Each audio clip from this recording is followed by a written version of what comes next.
ሊፕስቲክ፣ የጥፍር ቀለም፣ ሽቶ፣ ሜካፕ ወዘተ ነገሮች መቀባት ሊሆን ይችላል። ቆዩ አልጨረስኩም። አሁን ደግሞ ማን በደንብ ሲከታተለኝ እንደነበር፣ ማን ቪዲዮን አቋርጦ ፎርፎ እንደወጣ እናያለን። ስንት እንዳገኛችሁ ኮሜንት ላይ ታሳውቁኛላችሁ። ከ12 በላይ ካገኛችሁ How you doing guys?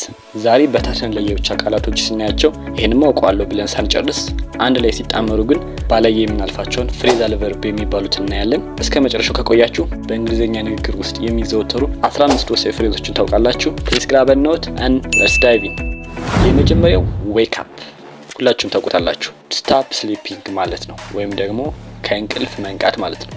ለምሳሌ I wake up to the sound of my alarm አላርም ሲጮህ ወይም ሲጠራ እነቃለሁ ማለት ነው። ሁለተኛው get up to rise from bed ማለት ነው፣ ወይም ደግሞ ከአልጋ ብድግ ብሎ መነሳት ማለት ነው። ለምሳሌ I usually get up at 7 am ብዙ ጊዜ ከጠዋቱ 1 ሰዓት እነሳለሁ ማለት ነው ካልጋ። ሶስተኛው look for to search for something ማለት ነው፣ የሆነ ነገር መፈለግ ማለት ነው። ለምሳሌ I'm looking for my keys ካሉ ቁልፎችን እየፈለኩ ነው ማለት ነው። አራተኛው turn on የሆነ እቃ ወይም ደግሞ መሳሪያ ሊሆን ይችላል ማስነሳት ወይም ማብራት ማለት ነው። ለምሳሌ can you turn on the lights መብራቶችን ታብራቸዋለህ እያልኩ ነው። አምስተኛ ላይ ደርሰናል። turn off to deactivate a device ከለኛው በተቃራኒ ማጥፋት ማለት ነው። ለምሳሌ please turn off the TV before you leave ካሉ እባክህን ከመውጣት በፊት ቴሌቪዥኑን ዝጋው ማለት ነው። ስድስተኛ take off ይህ ደግሞ ለልብስ ከሆነ ማውለቅ ሊሆን ይችላል። or for plane to leave the ground plane ከመሬት ሲነሳ ያቺ ፓርት take off ትባላለች። example please take off your shoes before entering እባክህን ከመግባት በፊት ጫማህን አውልቅ ማለት ነው።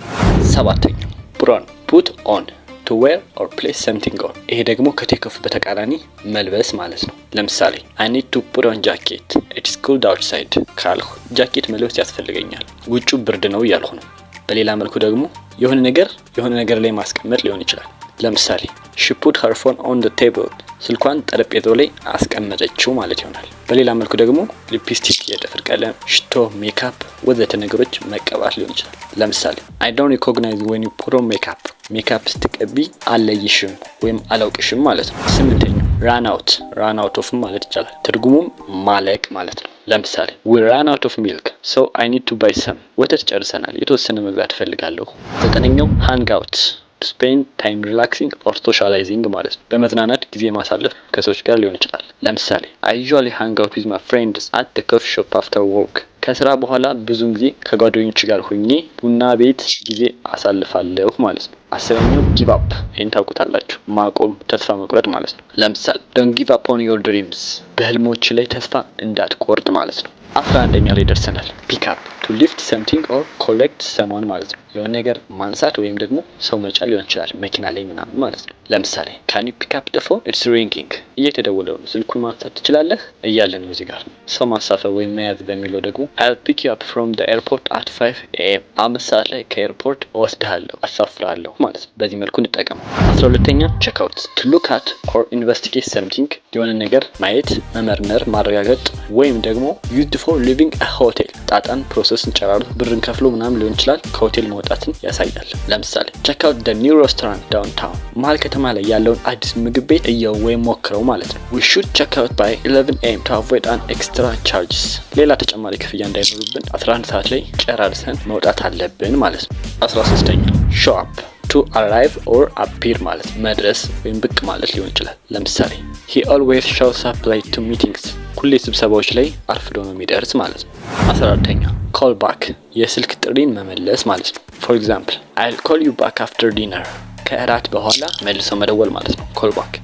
15ኛው fill out to complete a form or document ሰነድን ወይም ቅጽን ማሟላት ማለት ነው። ለምሳሌ please fill out this application form እባክህ ይህን የማመልከቻ ቅጽ ሙላው ማለት ነው። ቆዩ አልጨረስኩም። አሁን ደግሞ ማን በደንብ ሲከታተለኝ እንደነበር፣ ማን ቪዲዮን አቋርጦ ፎርፎ እንደወጣ እናያለን። ሰምቶ ማለፍ ብቻ ሳይሆን በኪውዝ እንጨርሳለን። ስንት እንዳገኛችሁ ኮሜንት ላይ ታሳውቁኛላችሁ። ከ12 በላይ ካገኛችሁ thank you really let's get started። ከእንቅልፍ መንቃት፣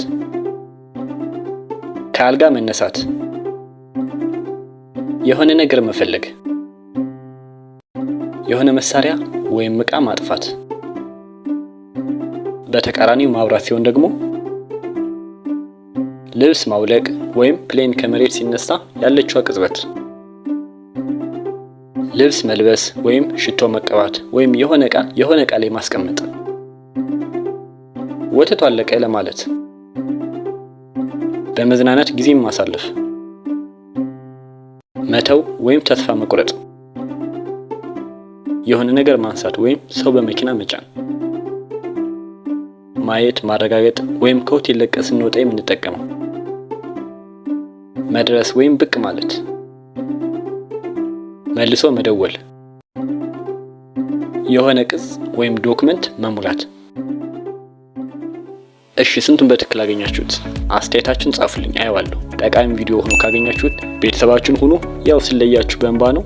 ታንክስ ፎር ዋቺንግ ኤንድ ሲ ዩ ኔክስት ታይም።